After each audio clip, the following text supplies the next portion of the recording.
Join Mia Thompson as she embarks on a courageous journey for justice that shakes her town to its core. After confronting a powerful judge notorious for biased rulings, Mia ignites a movement that challenges the system, inspires a community, and risks everything she holds dear. Facing resistance, threats, and personal sacrifice, Mia fights not just for herself, but for countless others who have been silenced. Will her stand lead to lasting change, or will those in power find a way to silence her? Dive into this powerful tale of resilience and unity. If you're inspired by stories of bravery and community triumphs, make sure to comment your thoughts below and subscribe for more. Let's begin! Mia Thompson stood at the bus stop, the late afternoon sun casting long shadows across the cracked pavement. The air buzzed with the hum of cicadas and the distant shouts of children playing in the park. Her hand rested instinctively on her rounded belly, feeling the occasional reassuring kick from within. It was a silent promise that everything she was enduring was for a reason. She glanced at her watch and shifted her weight, fighting the familiar ache in her feet. 8 months along, and everything felt harder. As the bus rumbled to a stop, brakes screeching, Mia climbed aboard and found a seat by the window. The city of Brookhaven sprawled out before her, a maze of old brick buildings and newly constructed condos that promised change but rarely delivered it to everyone. Her mind was on the upcoming court date. The memory of Officer Grant's disdainful sneer was fresh, his words biting deeper than the sting of the hot sun that day. "Ma'am, I'm going to need you to step back." "You're obstructing traffic," he had barked, though Mia was standing at the curb, her eyes wide and breath short after narrowly avoiding his car. She'd been confused, then outraged as he scribbled out the ticket with a smirk that made her stomach turn. The ticket felt heavier than paper in her hand, a symbol of everything wrong and unspoken. The day of the court hearing arrived faster than Mia expected. She stood in her small bedroom, smoothing out the simple navy dress that stretched snug over her belly. The early morning light slanted through the blinds, casting stripes across the framed photographs on her dresser. Images of her mother, Janice, smiling brightly during a family reunion, and one of her late fathers who had taught Mia to never back down from what was right. A pang of longing swelled in her chest, but she breathed it down. Today wasn't about dwelling on what she'd lost, it was about standing up for what was left. "Mia, you ready?" Emily Carter's voice called from the hallway. Emily had been Mia's best friend since elementary school, her fierce loyalty matched only by her loud laugh and penchant for optimism. Mia nodded as Emily entered, her own confident, casual style a stark contrast to Mia's formal appearance. "You look good. Like lawyer good," Emily said, her voice softening when she saw Mia's face. "You've got this." "I hope so," Mia replied, pulling her purse strap over her shoulder. "I need this to go well, Em. For the baby? For everything." Emily reached out and squeezed Mia's hand. "I know, and we're going to face it together."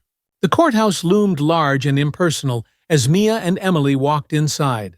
The hallways were already crowded, the air thick with murmured conversations and the faint scent of stale coffee.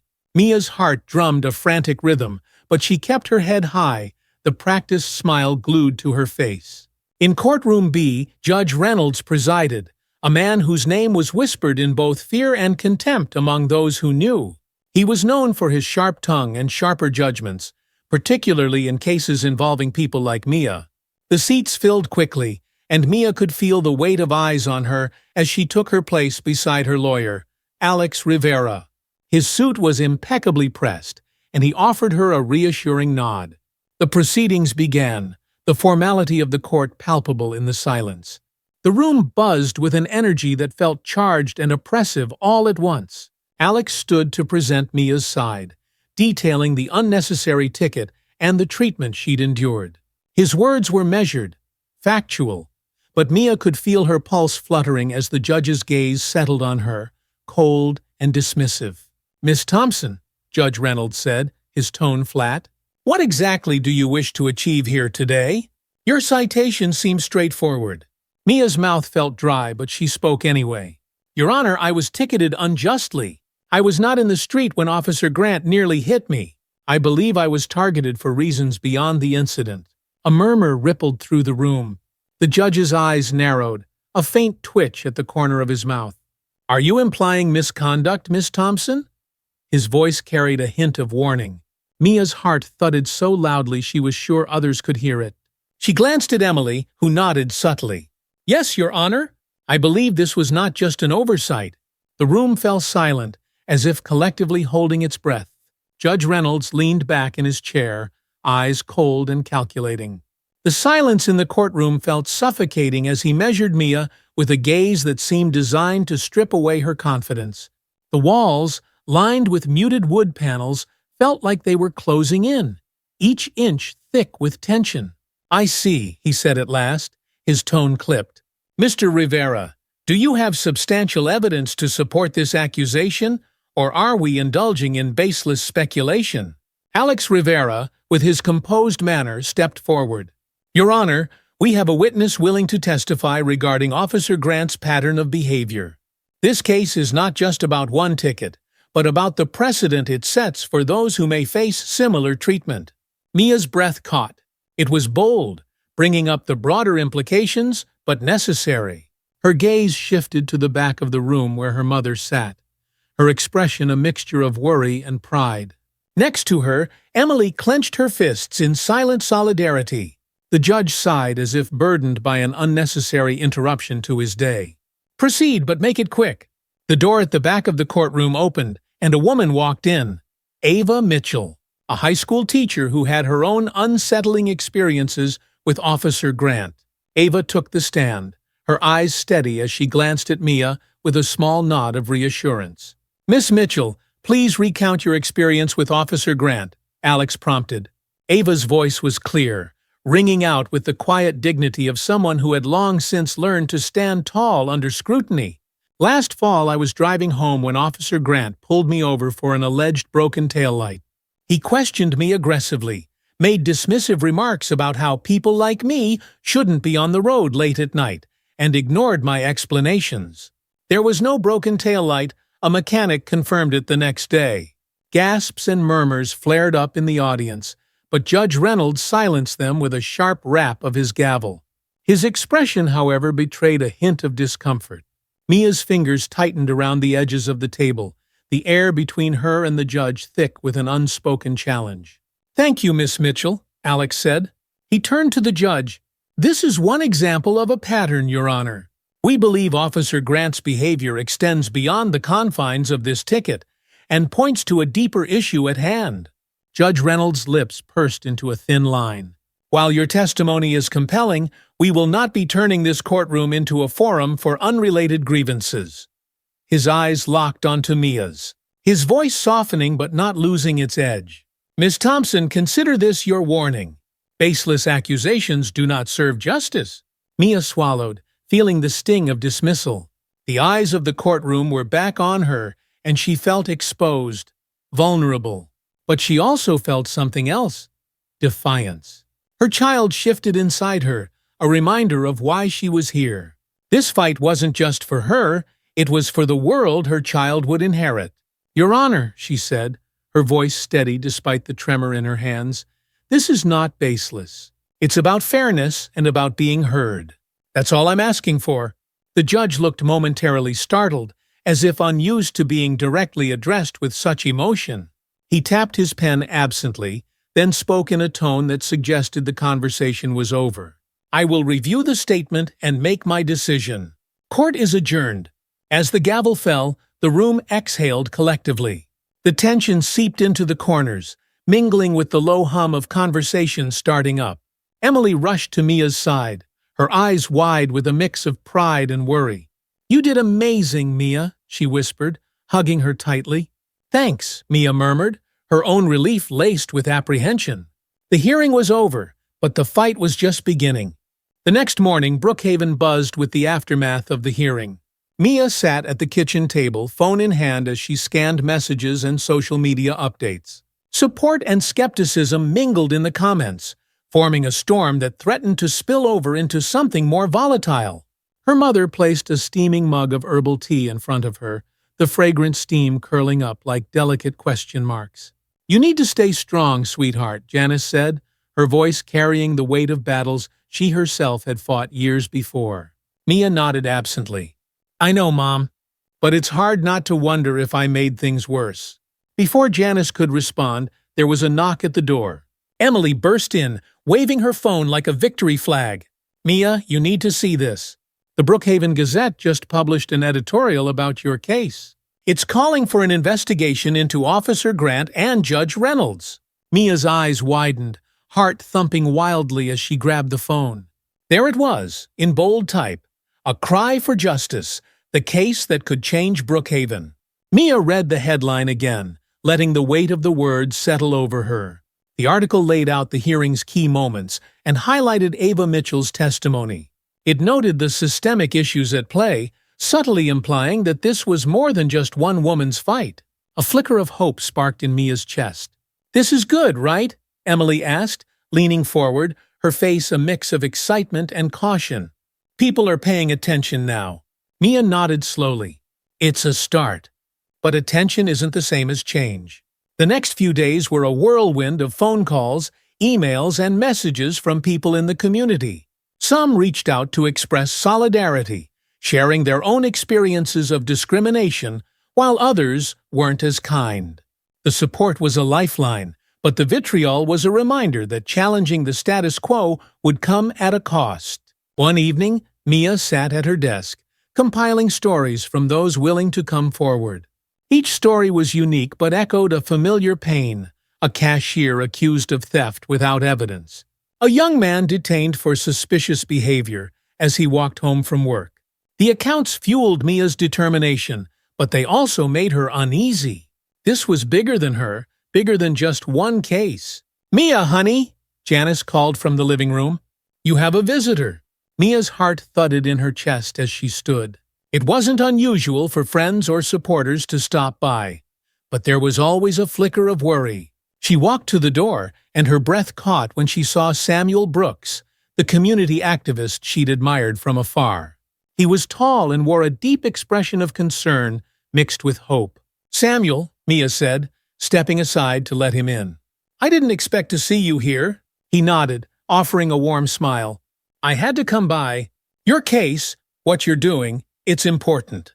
More than you might realize." Mia gestured for him to sit. The room felt suddenly charged, as if the walls themselves were listening. "I'm trying, but it feels like I'm standing on the edge of something too big for me to handle." "That's why I'm here," Samuel said, folding his hands together. "You're not alone. We're organizing a community meeting this weekend. I want you to speak, to share your story, and give others a platform to speak theirs." Mia's heart lifted, but nerves fluttered in her stomach. "Speak publicly? I don't know if I'm ready for that." Samuel leaned forward, his voice gentle but insistent. "You're readier than you think. When you spoke in court, it resonated. This is our chance to build something that can't be ignored." The days leading up to the community meeting were a blur of activity. Emily and Mia worked tirelessly to compile more stories, while Samuel reached out to local leaders and allies. The anticipation felt like an electric current running through Brookhaven, sparking conversations at coffee shops, churches, and on street corners. The night of the meeting, Mia stood behind the worn wooden podium at the community center.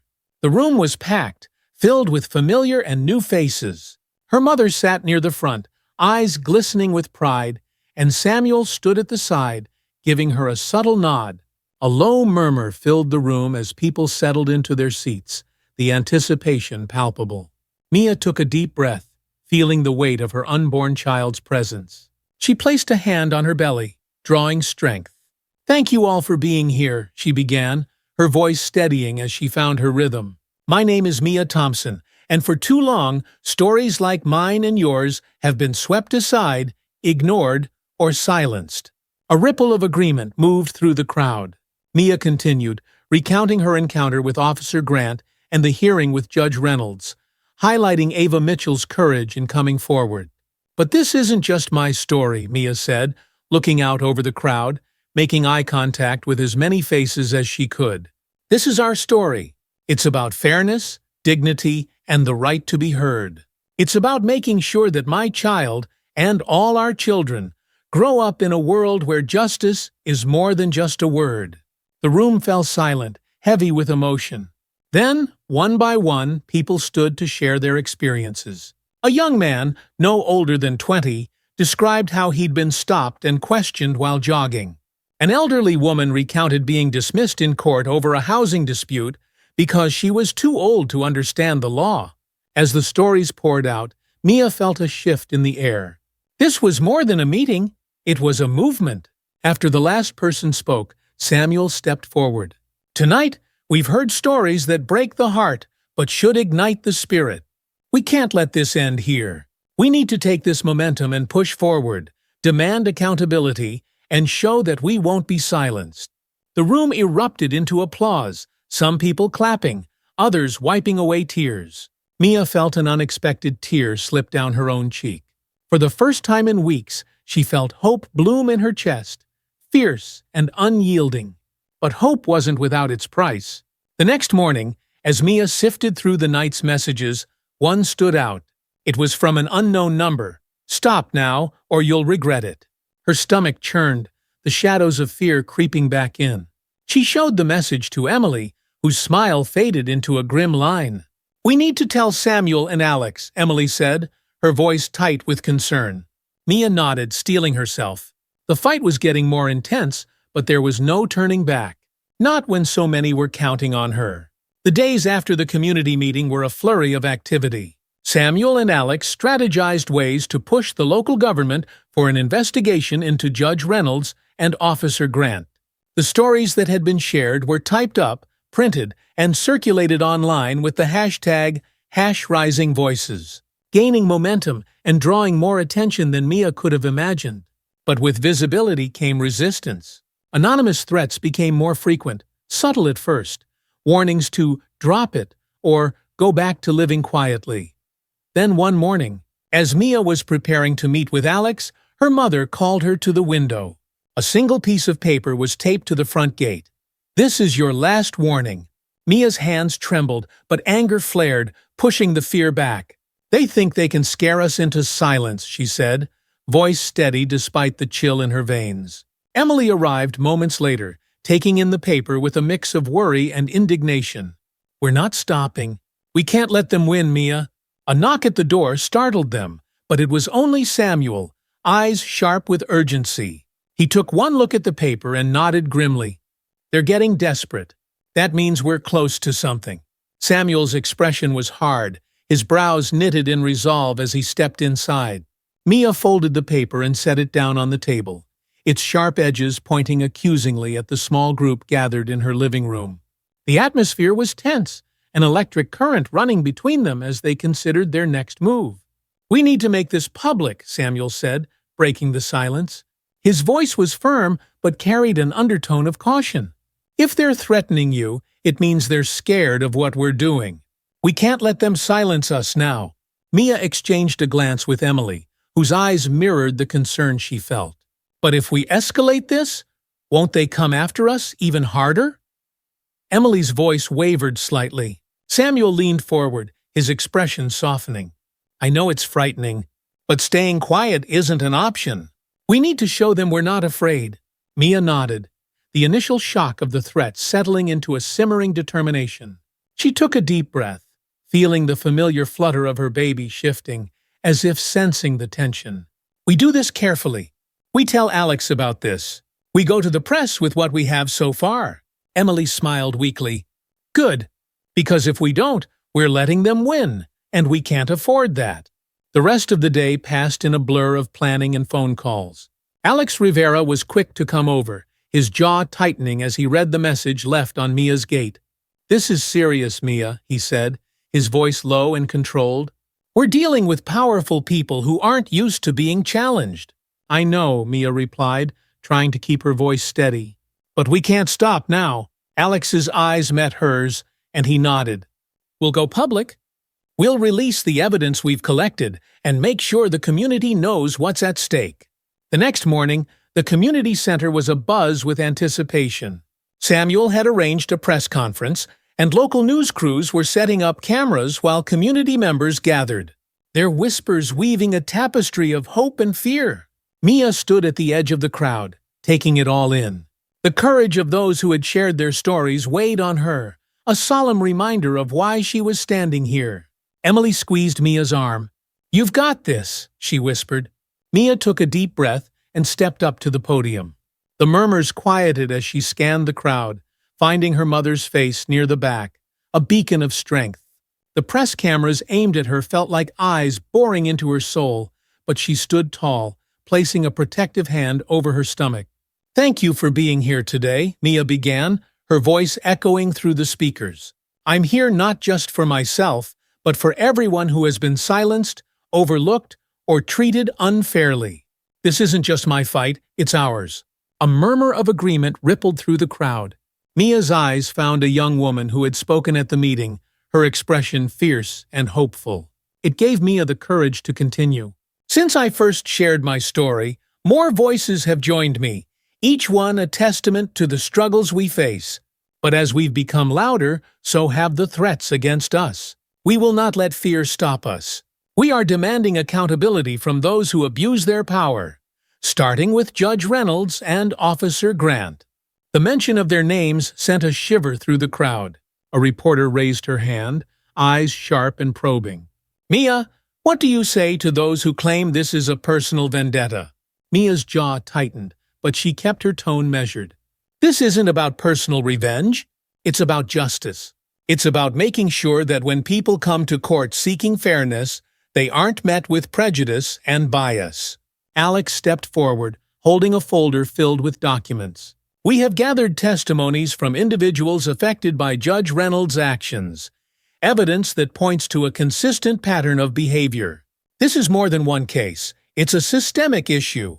Another reporter's voice cut through the silence. "And what about the threats? Do you feel safe?" The question hit harder than she expected. Mia paused, feeling the weight of her unborn child again, the stakes as high as they could be. "I won't lie and say I'm not scared. But I also know that fear has kept people like me silent for too long.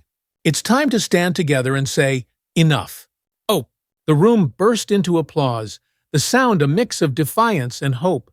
Samuel stepped up beside her, raising his voice. "We need this community to come together. Today marks the beginning of a movement, not just in Brookhaven, but beyond." That night, Mia sat in her living room with her mother, Emily, and Samuel. The warmth of their shared resolve filled the space, momentarily pushing back the cold edge of fear. Janice reached over and squeezed Mia's hand, her eyes misty but proud.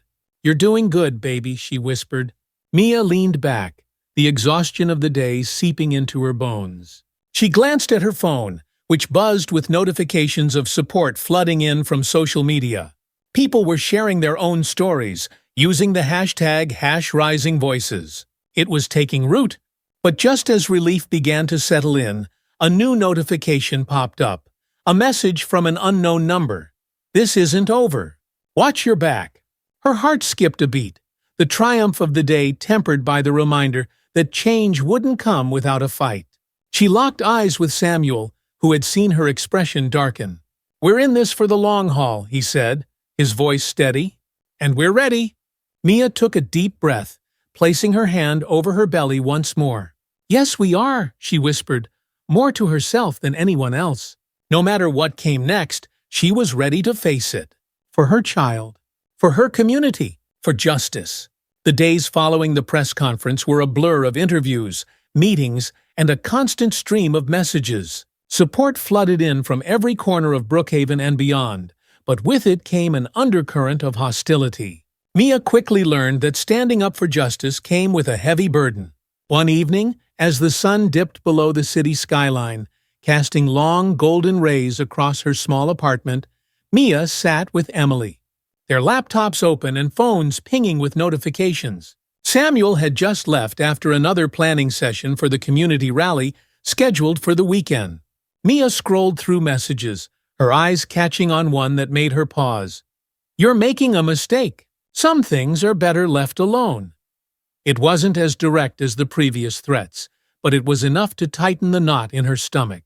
Emily glanced up, reading Mia's expression. "Another one?" she asked, voice tinged with frustration. Mia nodded. They keep coming.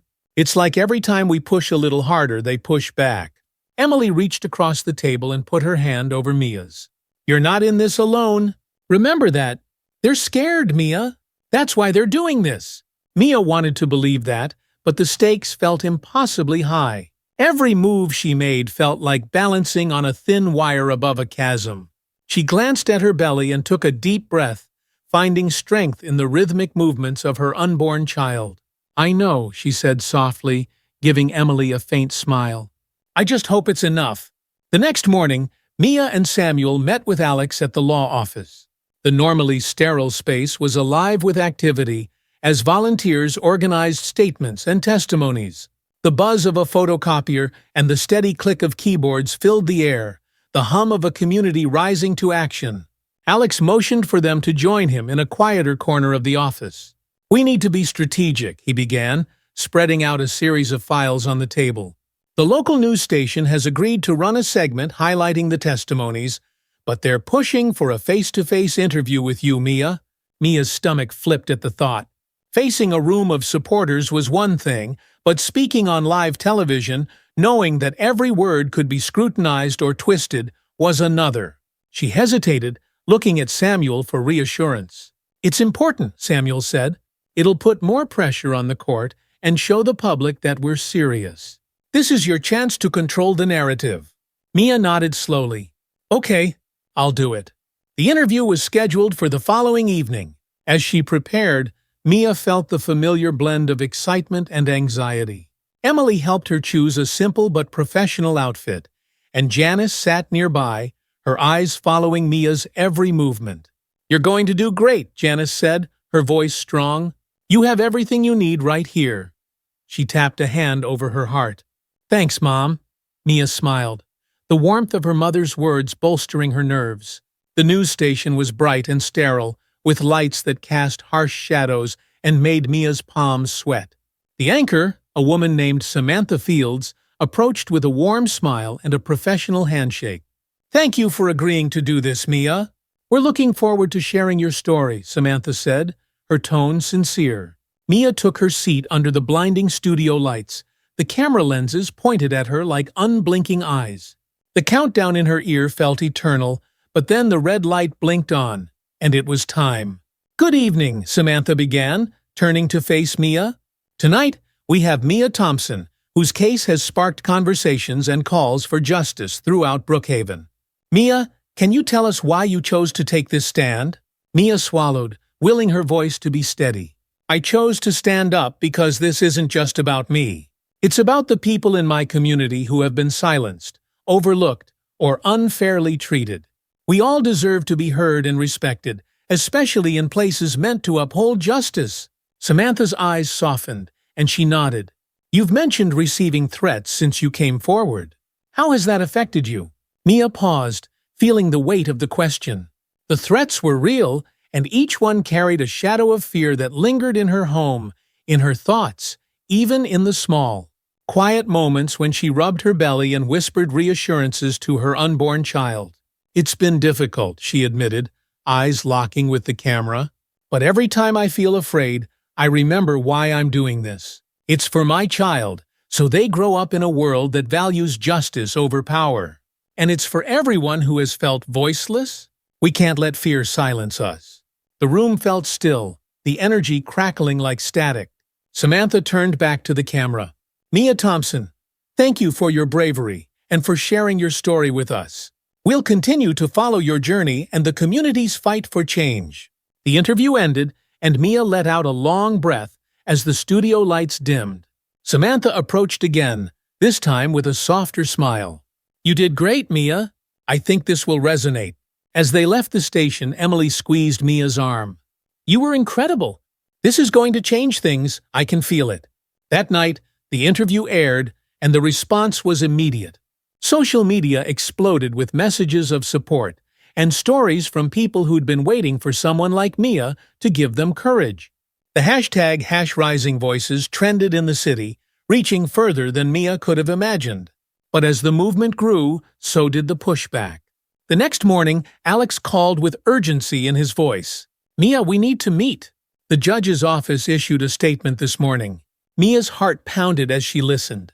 The statement painted her as someone seeking attention, a person trying to undermine the integrity of the court. It was filled with carefully chosen words that cast doubt on her motives and character. "They're trying to discredit you," Alex said, anger simmering in his usually calm tone. "We need to show them we're not backing down." Mia's mind raced, but the fear didn't paralyze her this time. Instead, it lit a fire in her. "Then let's show them," she said, voice resolute. "Let's show them the truth."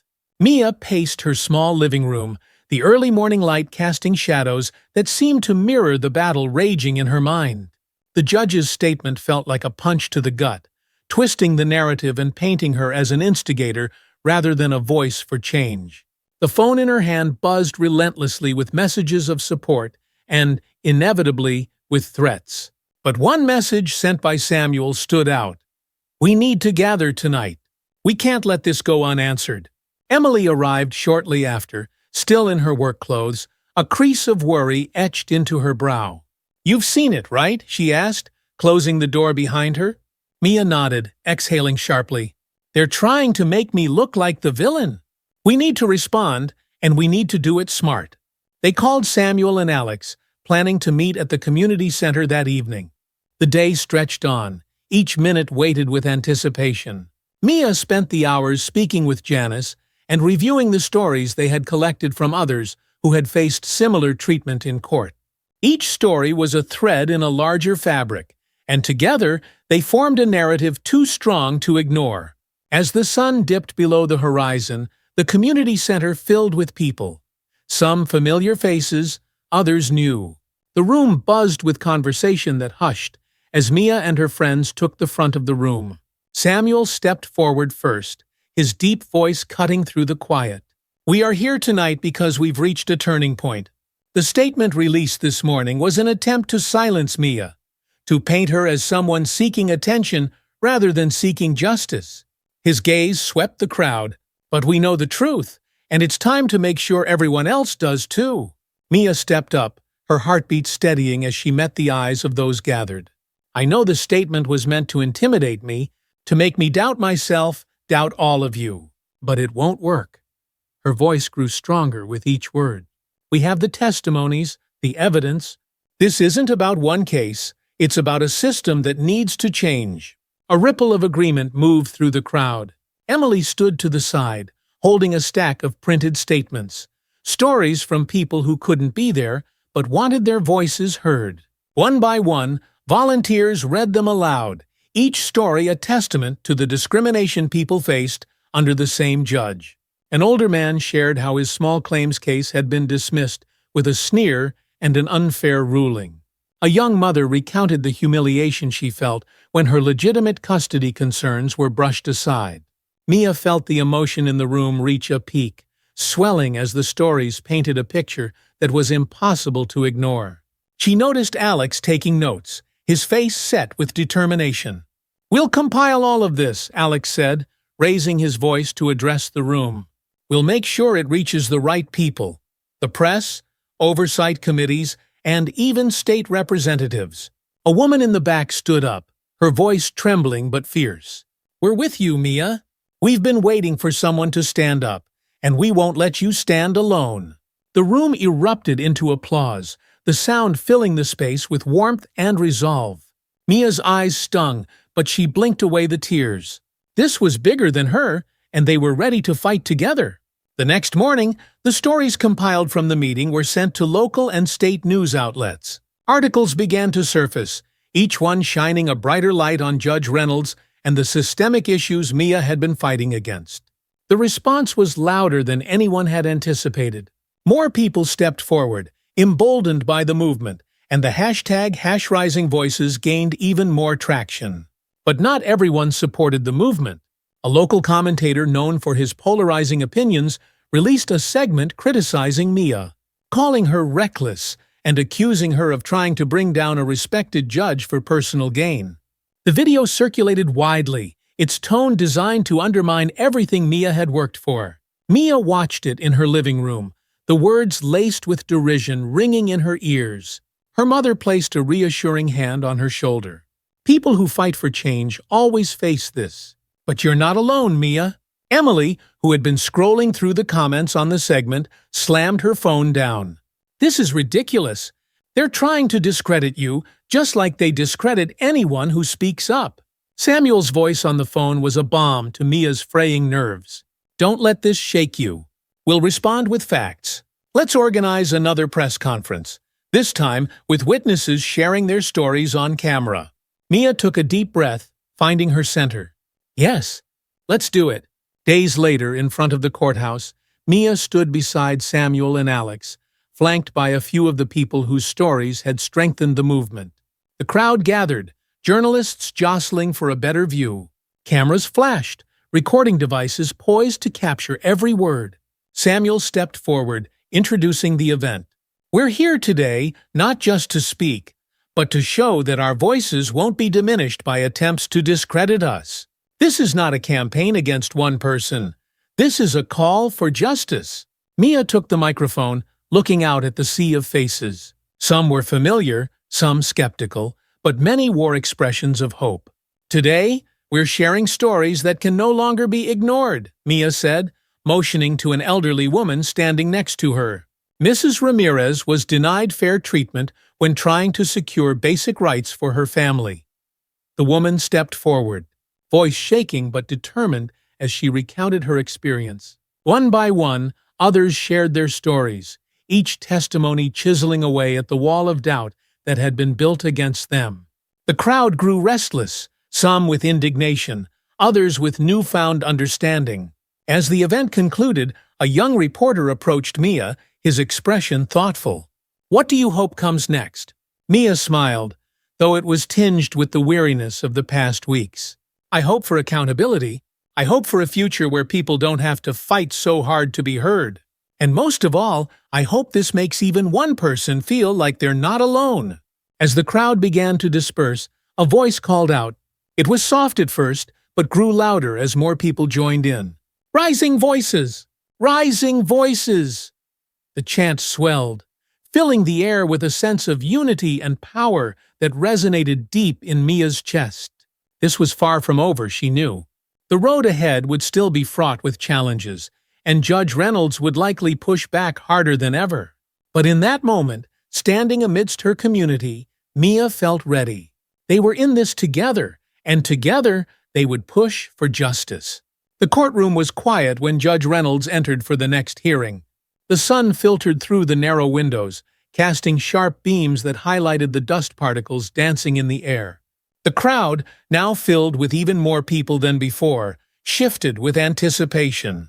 Mia sat at the front, flanked by Alex Rivera and Samuel Brooks, their presence a shield of support. The fight had gained momentum, but today felt like a critical juncture. Judge Reynolds adjusted his robe, the creases on his face deepening as he glanced across the room.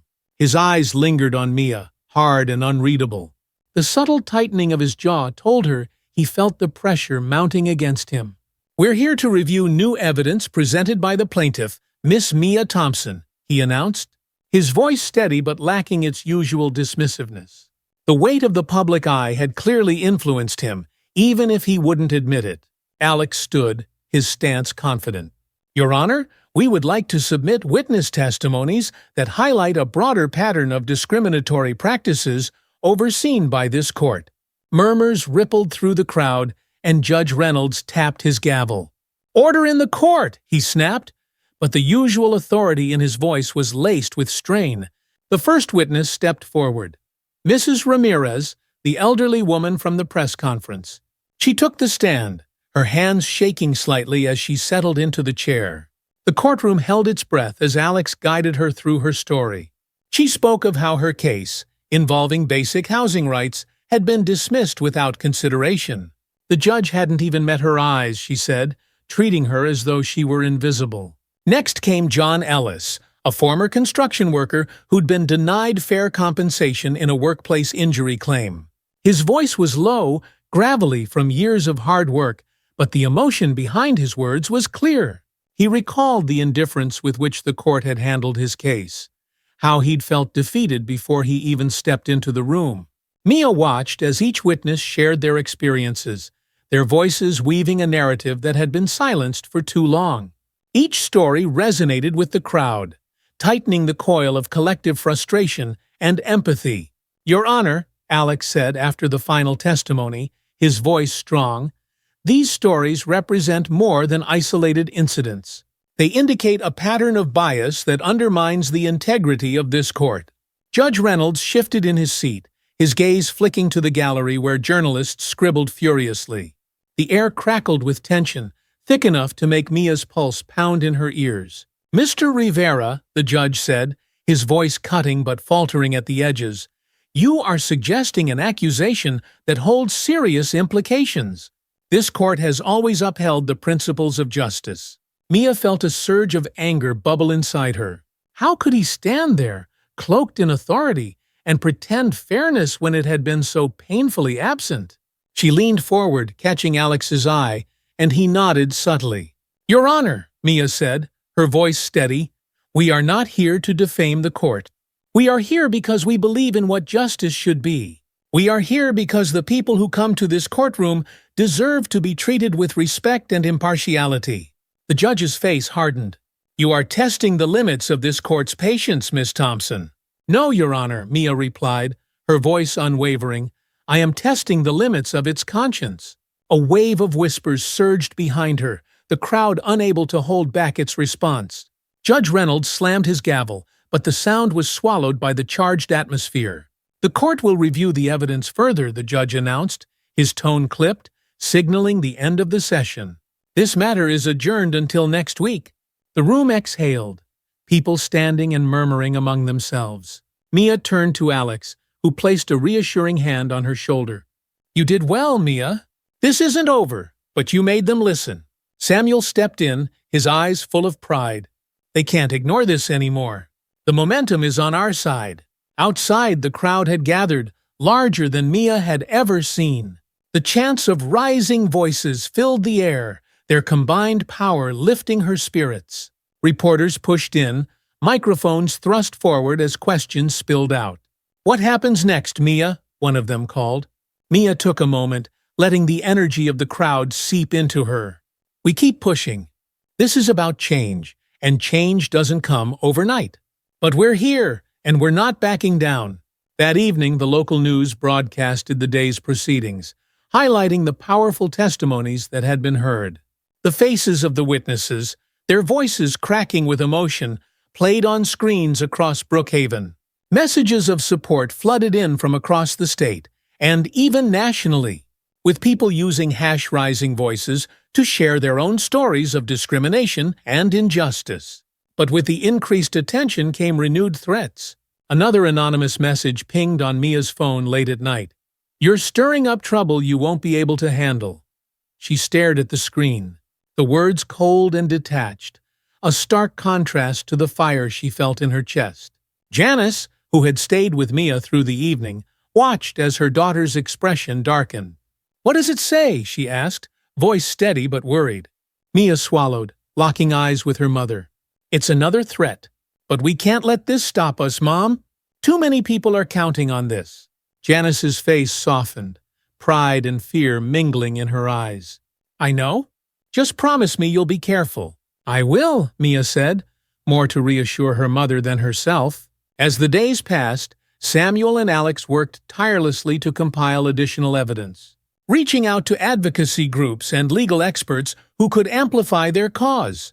Mia continued to speak at community meetings, each one drawing more people eager to share, listen, and support. The courthouse was no longer just a place of intimidation, it had become a focal point for hope and change.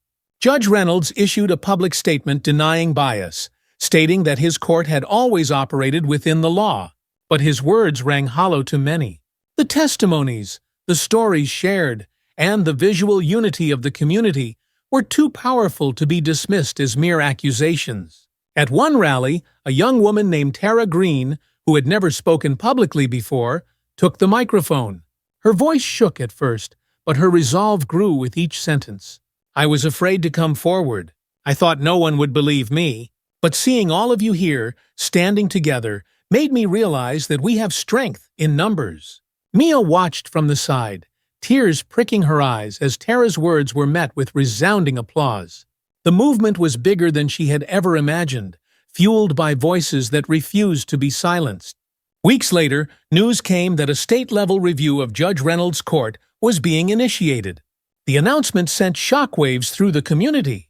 The man who had once wielded unchallenged power now faced scrutiny, and it was because people had chosen to rise up together. Mia stood on the courthouse steps, looking out at the crowd that had gathered yet again. The sun warmed her face, and the voices of her community filled the air, a chorus of hope and determination. Samuel and Alex stood beside her, their expressions a mix of exhaustion and triumph. "This is just the beginning," Samuel said quietly, a smile breaking across his face. Mia nodded, a swell of emotion tightening her throat. She placed her hand over her belly, feeling a reassuring kick.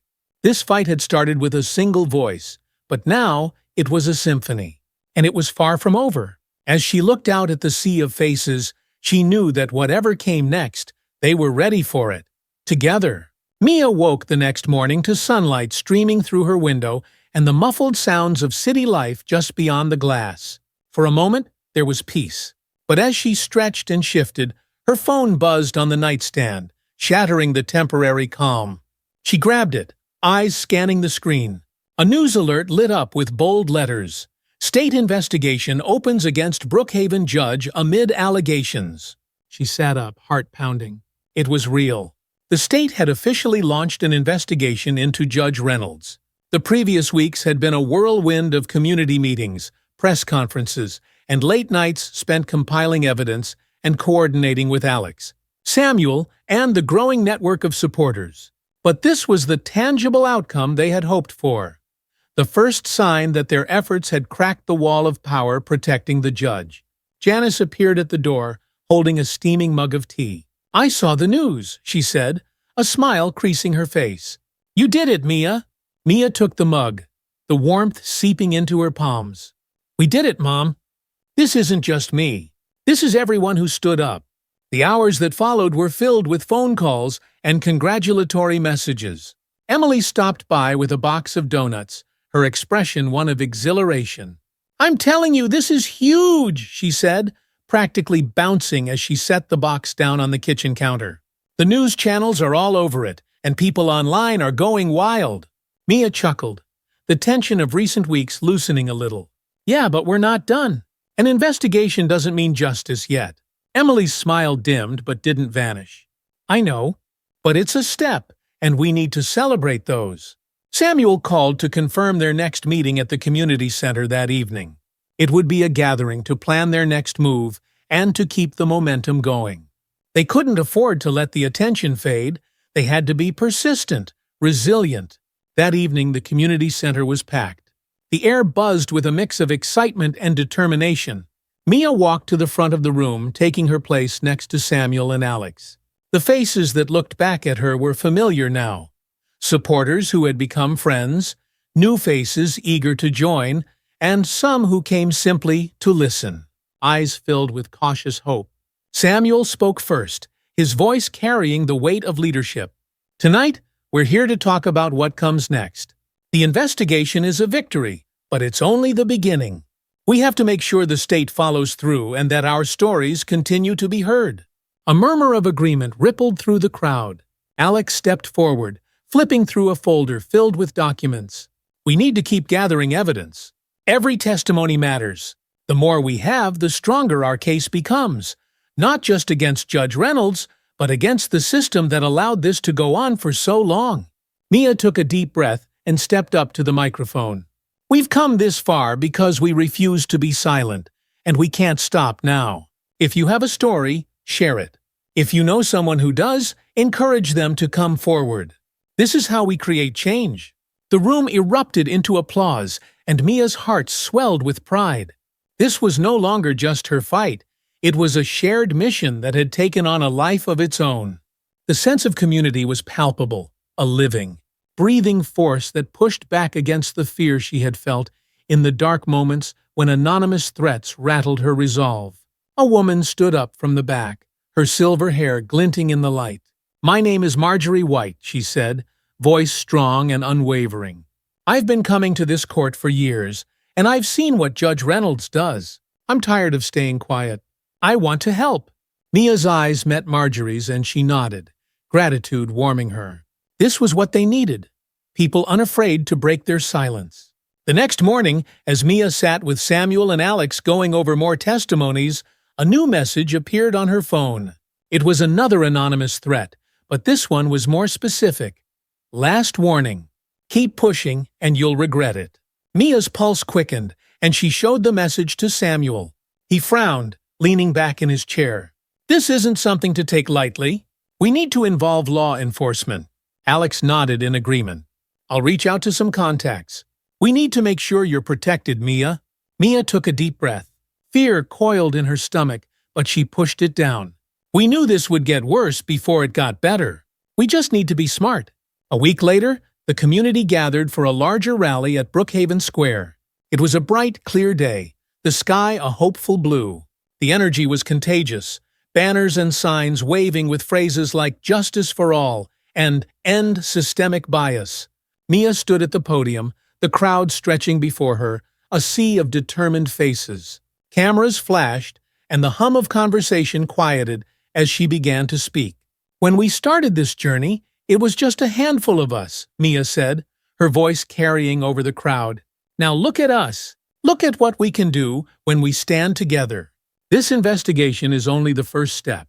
We will not stop until true justice is served, not just for me, but for everyone who has ever been silenced."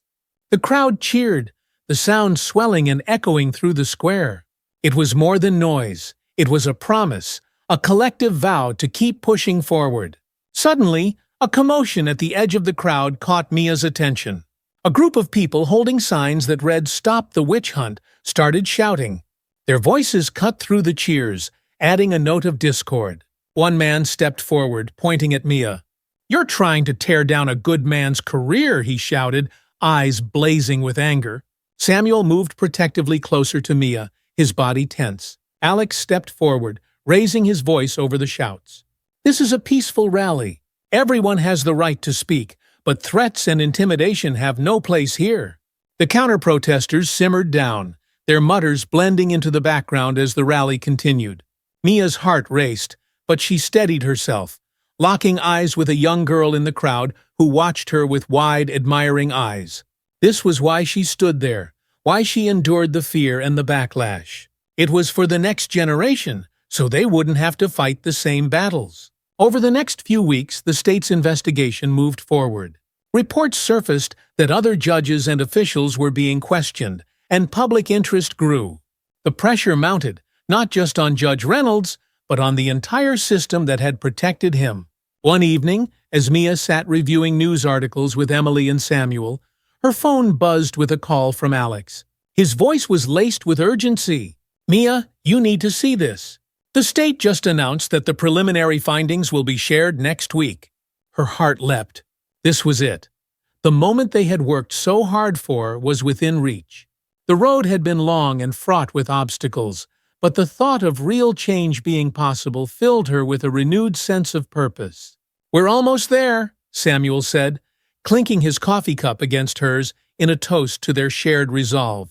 "Almost," Mia agreed, determination bright in her eyes, but she knew this wasn't just a moment for celebration. It was a reminder that the fight for justice would always require vigilance, unity, and unyielding courage.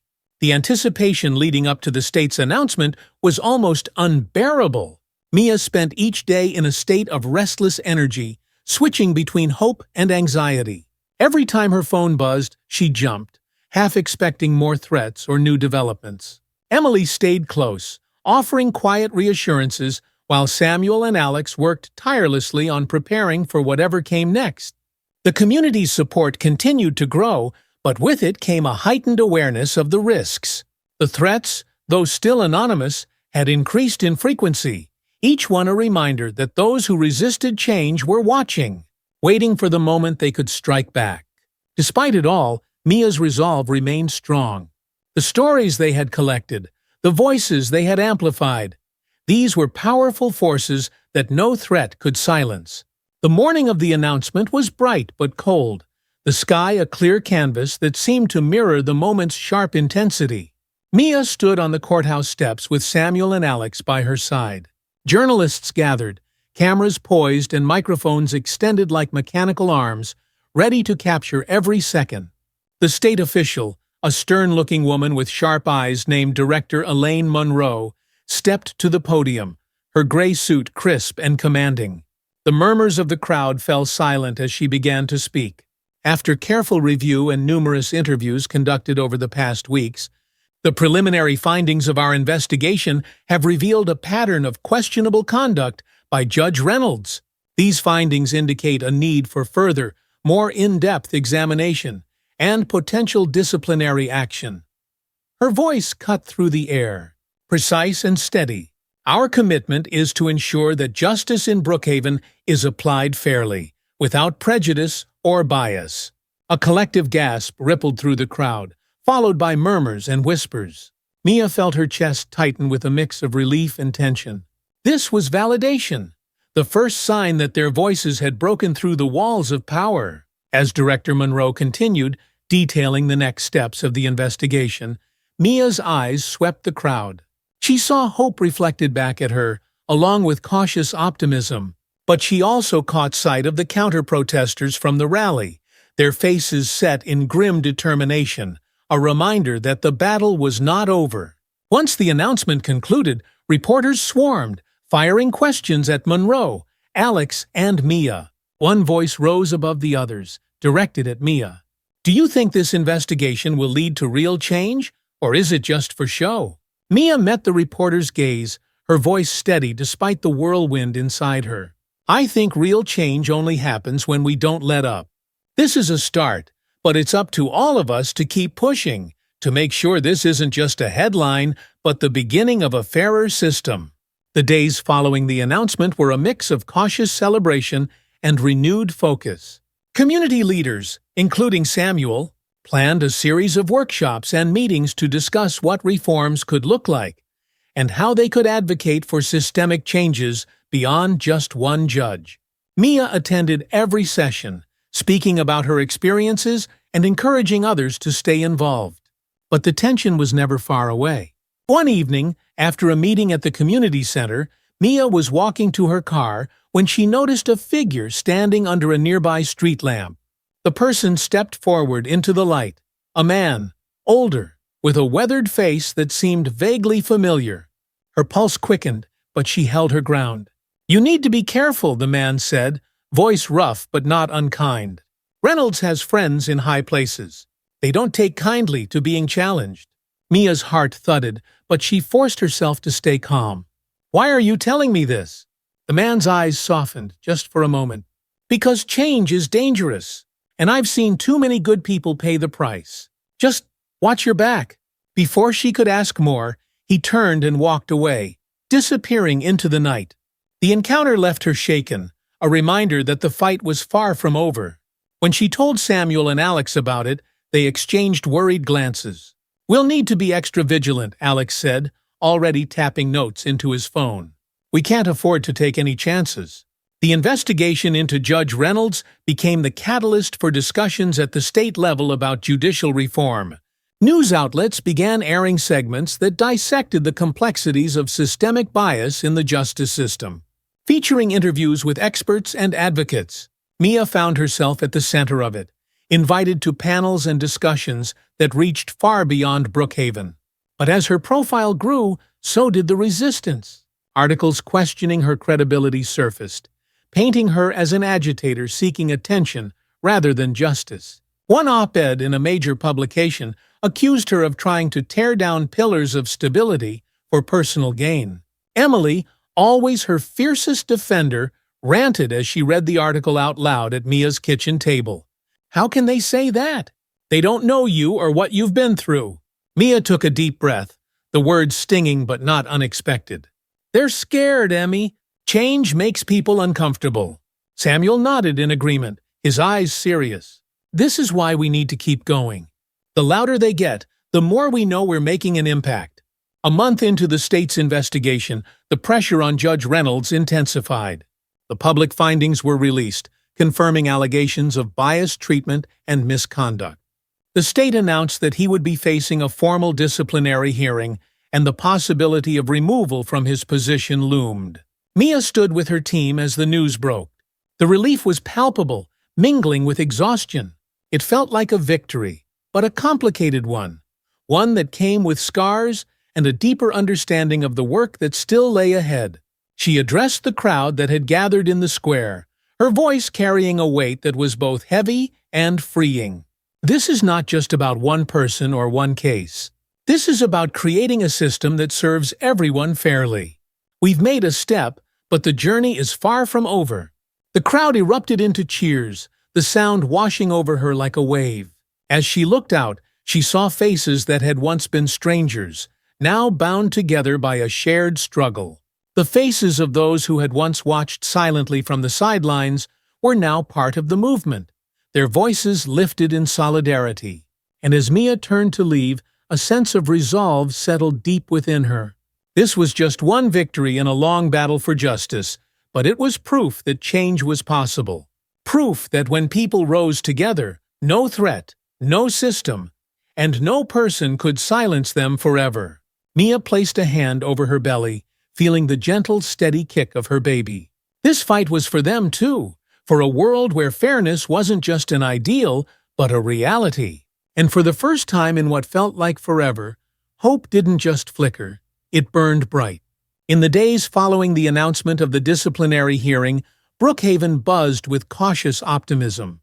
The community had reached a significant milestone, and while the fight was far from over, it was a victory that proved their voices had power. Mia felt a deep sense of gratitude for those who stood beside her, even as new challenges loomed. One afternoon, she met with Alex, Samuel, and Emily at a small cafe downtown. The conversation was animated, filled with plans for the next steps. Alex leaned forward, his eyes sharp with focus. The state hearing will be public. We need to prepare for that. It's not just about watching Judge Reynolds face accountability. It's about showing that we're invested in long-term change. Samuel nodded, adding, "We should plan another community event before the hearing. Reinforce that this movement is about more than one man. It's about creating a better system." Mia sipped her tea, its warmth settling her nerves. The idea resonated with her. "I agree. We need to keep people engaged, remind them that their voices matter, and that this fight is about all of us." Emily smiled, tapping her pen against her notebook. "Let's do it. This time, let's involve more people to share their experiences. Maybe even bring in some leaders from similar movements in other towns." The following week, a public event was held at Brookhaven Park, a space that had seen everything from peaceful protests to summer picnics. The air was crisp with the promise of spring, and banners reading "Justice for All" and "Voices United" were strung between trees, fluttering in the breeze. People gathered, some with hopeful smiles, others with determined expressions. Mia stood on a small stage, looking out over the crowd. Familiar faces mixed with new ones, each person representing the diversity and resilience of their community. She adjusted the microphone, taking a moment to find her voice. "Thank you all for being here," she began, her words carrying through the park. "This movement started with one story, but it has become so much more. It has become a call for justice, not just in one courtroom, but in every part of our system." Applause rippled through the crowd, and Mia continued, "We are here today not just to celebrate the progress we've made, but to strengthen our resolve. The upcoming hearing is an important step, but it's just one piece of the puzzle. We need to keep showing up, speaking out, and supporting one another." Emily stepped forward, introducing speakers who shared their stories that echoed the same themes of bias and injustice, but were told with unwavering courage. Each voice added another layer to the movement, making it stronger and harder to ignore. Among the speakers was Tara Green, the young woman who had spoken at a rally week before. This time her voice was steadier, filled with conviction. "I used to think that what happened to me didn't matter, that it was just the way things were. But seeing everyone here, Seeing Mia and all of you fight back made me realize that we don't have to accept that. We can demand better." The crowd responded with cheers, the energy surging through the park. Mia's heart swelled as she watched the people around her, connected by a shared goal. The movement had grown beyond anything she had anticipated, a living testament to what collective action could achieve. The day of the state disciplinary hearing arrived with an air of tense anticipation. The courthouse was packed, reporters lining the hallways, their cameras and microphones poised for every moment. Mia entered flanked by Alex, Samuel, and her mother Janice, who had insisted on being there despite Mia's protests about her needing rest. "You've come this far, and I'm not missing it," Janice had said with a stubborn smile. Inside the courtroom, Judge Reynolds sat at the front, a shadow of his former confident self. His expression was rigid, the weight of scrutiny pressing down on him. Director Monroe presided over the hearing, her gaze steady as she addressed the room. "Today, we are here to review the findings of the investigation and hear testimonies that will determine the appropriate disciplinary actions." Alex presented their case, drawing on the witness testimonies that had built the movement. Each story unfolded with painful clarity, detailing how Judge Reynolds' actions had compromised fairness and undermined trust in the justice system. The room was silent, hanging on each word as though it were the verdict itself. Mia watched Judge Reynolds, searching for any sign of remorse, but his expression remained stony. When it was time for him to speak, he stood, his voice measured and defensive. "I have always acted within the bounds of the law," he declared, the echo of his voice filling the room. "These claims are exaggerated, built on misinterpretations and baseless allegations." A murmur swept through the crowd, but Director Monroe silenced it with a raised hand. "Thank you, Judge Reynolds. We will now hear closing statements." Alex stood, his tone unwavering. "This hearing isn't just about one judge's actions. It's about ensuring that the system itself holds those in power accountable. Without that, justice is only a word without meaning." The hearing concluded, and the waiting began. Hours felt like days, every moment stretching with tension. Finally, Director Monroe returned, the room holding its breath. "Based on the testimonies and evidence presented, we have determined that Judge Reynolds will be suspended pending further review and may face removal from the bench. This decision was not made lightly, but it is necessary for the integrity of our judicial system." The room erupted into a mix of reactions. Mia felt a rush of relief and disbelief. It wasn't a complete victory, but it was a step, a recognition that the fight had made a difference. Tears pricked her eyes as she turned to her mother and friends. Janice hugged her tightly, whispering, "You did it, Mia! You made them listen." Samuel clapped Alex on the back, the tension finally releasing in a rare smile. "This isn't the end, but it's a start," Samuel said, his voice heavy with emotion. Mia nodded, looking around at the room where so many had shared their truths. They had faced resistance, fear, and threats, but they hadn't backed down. And now, as the courthouse filled with the buzz of people digesting the decision, Mia felt the spark of hope grow into something more, a flame that would continue to light the way forward. Outside, the sun shone brightly, casting a golden glow over the steps where supporters gathered, talking and sharing the moment. The future was still uncertain, but it was a future they would shape together, voices united and unyielding. Mia turned to Samuel, the weight of the moment settling in her chest. "What now?" she asked, a small smile forming. He grinned back, the fight not dimmed but sharpened. "Now we keep going. This is just the beginning." Mia looked out at the crowd. The strength of their collective resolve reflected back at her. For the first time in a long while, she felt not just hopeful, but certain. The journey ahead would be long, but it would be met with resilience, guided by the unwavering belief that justice was worth every step. Mia stood on the courthouse steps, the voices of supporters mingling with the distant hum of city life. The sunlight fell warmly across her face, illuminating the faces of those who had joined her in the fight for justice. The decision to suspend Judge Reynolds was a moment of triumph, a small but significant victory in their larger battle. Yet, as the day wore on, Mia knew that this was not the end. Samuel approached, his face serious but softened by pride. "We need to talk about what's next," he said, folding his arms as he surveyed the crowd. "There's momentum now, and we need to channel it into something bigger." Mia nodded, the determination she felt reflected in Samuel's eyes. "I agree. We've proven that change is possible, but we need to make sure it lasts. This can't just fade into another headline that gets forgotten." Janice placed a hand on Mia's shoulder, a silent show of support. "People are ready, Mia. You've shown them that their voices matter. Use that." Mia felt a rush of gratitude and love. Her mother's strength had always been a cornerstone of her life, a reminder that resilience ran deep in their family. With a deep breath, she turned to Alex, who stood nearby, reviewing notes and speaking with reporters. "Alex," she called, drawing his attention, "we need to think about legislative change. Policies that ensure accountability not just for one judge, but for every court."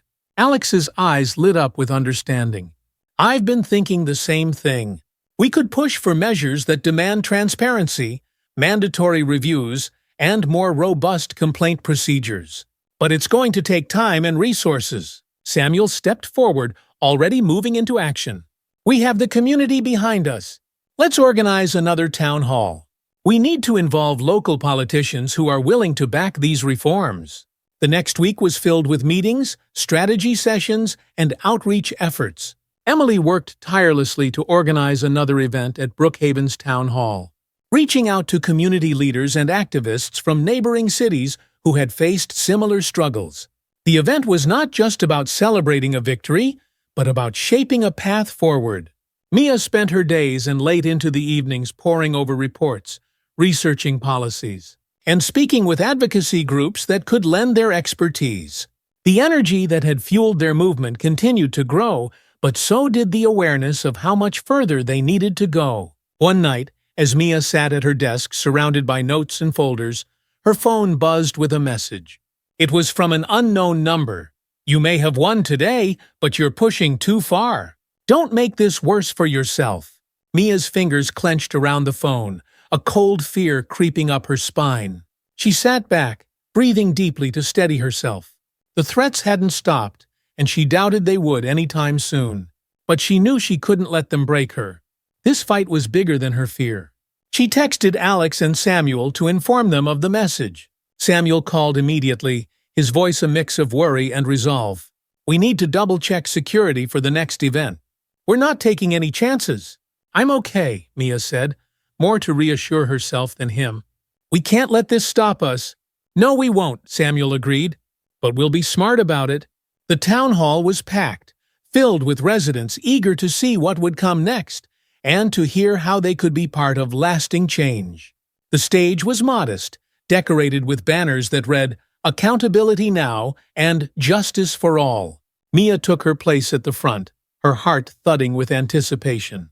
The room fell silent as she began to speak. "Thank you for coming tonight," she said, looking out over the crowd. "We're here not just to talk about what has already happened, but to plan for what comes next. The suspension of Judge Reynolds is a step, but it's not enough. We need systemic change, policies that protect every person who walks into a courtroom." Applause erupted, and Mia felt a wave of hope wash over her. She turned to Alex, who stepped forward to explain the legal framework they were proposing. He spoke about transparency, third-party oversight, and the creation of an independent review board that would handle complaints against judges without bias. "Change is not easy," Alex said, his voice clear and firm, "but it starts with each of us pushing for it. We need your voices, your stories, and your support to make this happen." A man stood up in the crowd. It was Mr. Ellis, the former construction worker who had testified at the first hearing. "How do we make sure this isn't just talk? We've seen promises come and go." Samuel stepped forward, nodding at Mr. Ellis. "That's why we're involving everyone here. We're going to form committees, engage with local and state representatives, and push until these reforms become reality. This isn't just talk, it's action, and it's going to take all of us." A new voice called out from the back. It was Marjorie White, the elderly woman whose housing case had been dismissed years ago. "I'm ready to help. Just tell me what to do." Mia's heart swelled. This was the power of community, of people united by shared purpose. "Thank you, Marjorie," she said, a smile breaking across her face. "We're going to need everyone's help." Over the following months, the movement grew into a coalition that reached beyond Brookhaven. State representatives began to take notice, some offering tentative support while others resisted, fearing political repercussions. Mia traveled to nearby towns, sharing her story and encouraging others to come forward. Each event added fuel to the movement, each voice amplifying the call for reform. The threats continued, shadowy reminders that not everyone wanted change. But Mia learned to live with the tension, drawing strength from her friends, family, and the growing tide of supporters who refused to back down. One evening, Alex called with news that sent a surge of energy through Mia's weary body. "We have a state senator willing to sponsor a bill for judicial reform. It's preliminary, but it's a start." Mia sat down, a smile spreading across her face. "This is it, isn't it? The beginning of real change." "It is," Alex said, his voice tinged with cautious optimism. "But we'll need to keep the pressure on. This fight is far from over." "I wouldn't expect anything less," Mia replied, the fire in her chest burning bright. As the movement pressed on, Mia found herself thinking about what it all meant. Not just for her, but for the community and for her unborn child. The journey had changed her, revealing strength she didn't know she had, and showing her that justice was not just an abstract idea, but something tangible, worth fighting for even when the odds seemed impossible. One morning, as she walked through the bustling market square, people waved and called out greetings. She spotted Emily with a group of volunteers, their laughter and energy palpable. Samuel stood talking with a group of young people, their faces alight with determination. This was what change looked like. Messy, vibrant, and unstoppable. Mia placed a hand on her belly, feeling a reassuring kick. The road ahead was uncertain, full of battles still to be fought. But she no longer felt alone, and she no longer felt afraid. Brookhaven had found its voice, and so had she. And as long as there were voices to raise, justice would continue to rise, one step at a time. The weeks following the state senator's decision to sponsor the judicial reform bill were a whirlwind. The announcement sent ripples through Brookhaven and beyond, sparking debates on local radio shows, in community forums, and on social media.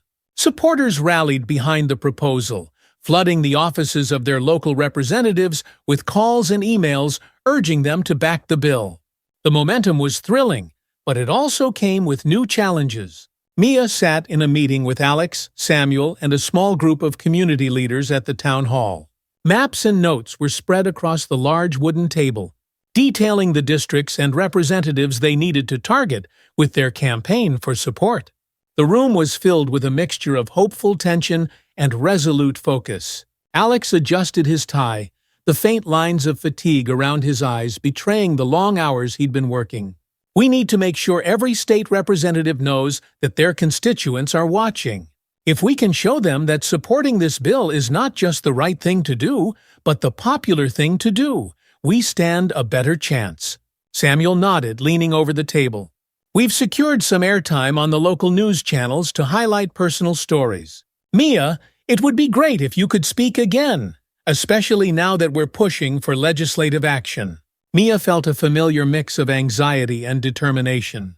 The public speaking had become easier, but the stakes had never been higher. Still, she knew she couldn't step back now. "I'll do it. People need to see that this fight is personal. It's not just about policies, it's about lives." The next day, Mia found herself sitting under the bright lights of the local news station. The set was simple, a blue backdrop and a desk that gleamed under the studio lights. The anchor, a kind-faced man named Derek Hale, smiled warmly as he shuffled his notes. "We're here today with Mia Thompson, who has become a leading voice in the fight for judicial reform in Brookhaven. Mia, thank you for joining us." "Thank you for having me," Mia replied, her voice steady despite the butterflies in her stomach. Derek leaned forward, a look of genuine interest on his face. "Tell us, Mia, why is this bill so important to you and the community?" Mia took a breath, letting her thoughts settle before she spoke. "This bill isn't just important, it's essential. For too long, people have walked into courtrooms like ours and felt that justice was not within their reach. We've seen firsthand how unchecked power can harm the very people it's supposed to serve. This bill would introduce oversight, create accountability, and give people faith in a system that's meant to protect them. Derek nodded, his expression serious. What do you say to those who argue that this bill is too aggressive or unnecessary? Mia's eyes didn't waver as she met his gaze. I'd say that fairness is never too aggressive. We have to remember that protecting people's rights should be the baseline, not the exception. If we don't address the issues now, we risk allowing injustice to become normalized. And that's not a risk I'm willing to take. Not for myself, not for my community, and certainly not for the next generation. The interview aired that evening, and almost immediately, Mia's phone began buzzing with messages of support. The hashtag #JusticeForAll trended locally, shared by people who resonated with her message and were eager to join the movement. But with the positive responses came more pointed criticisms. Some called the bill an overreach, while others accused Mia of being driven by personal ambition rather than genuine concern. As the bill gained more attention, opponents became more vocal. A local business group issued a statement claiming that the proposed reforms would create unnecessary bureaucracy and slow down the judicial process. One evening, Mia and her friends gathered in her living room, watching a televised debate where two state senators clashed over the bill. "It's disheartening but not surprising," Samuel said, crossing his arms as one senator described the bill as well-intentioned but ultimately flawed. We knew there'd be pushback," Emily said, her voice steady. "But we also know we have the support. We just need to keep showing up." Mia nodded, the fire inside her still burning strong. "We'll organize more town halls, keep sharing stories, and make sure people understand what's at stake." The next few weeks were filled with community meetings, speeches, and interviews. Supporters distributed pamphlets, organized phone banks, and knocked on doors to spread the word. The movement that had started as a single voice in a courtroom had grown into a chorus that filled the streets of Brookhaven and reached into the halls of the state capitol. As the bill approached its first vote, the atmosphere was tense. Mia and her team worked tirelessly, attending legislative hearings and meeting with state representatives who were still on the fence. The corridors of the State House buzzed with activity, the air filled with the voices of lobbyists, lawmakers, and advocates like Mia, who navigated the maze of politics with newfound purpose. Finally, the day of the preliminary vote arrived. Mia sat in the public gallery, surrounded by Samuel, Emily, and others who had become part of the movement. The chamber was filled with a mix of anticipation and anxiety. Names were called, votes were cast, and each second stretched like an hour. When the final tally was announced, just enough votes to move the bill forward, Mia felt a rush of relief and triumph.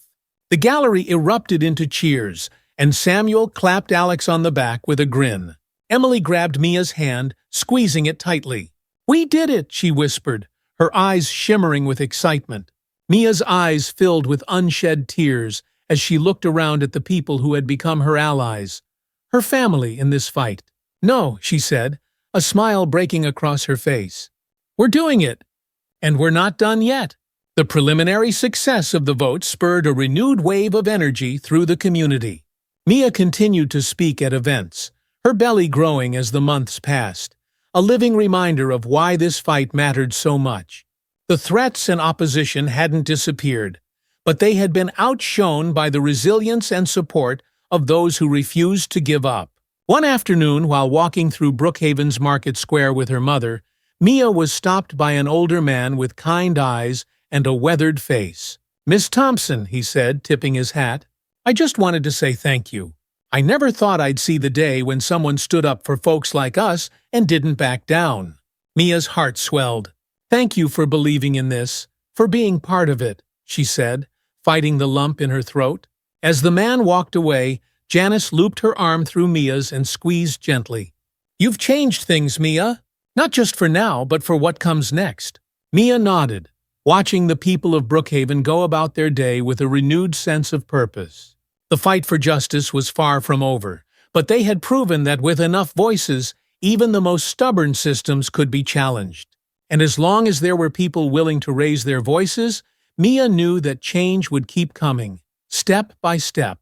With her mother beside her and the movement still growing, Mia looked ahead, ready for whatever came next. The road was long, but it was one worth walking, hand in hand with her community, fighting for justice that would stand the test of time. Thank you so much for following Mia's story and joining in the journey for justice and change. If you enjoyed this story and want to see more content that highlights powerful narratives, stories of resilience, and community triumphs, don't forget to like this post and subscribe. Hit that subscribe button and turn on notifications so you don't miss out on any future updates or new stories. Your support helps keep these stories alive and pushes forward the conversations that matter.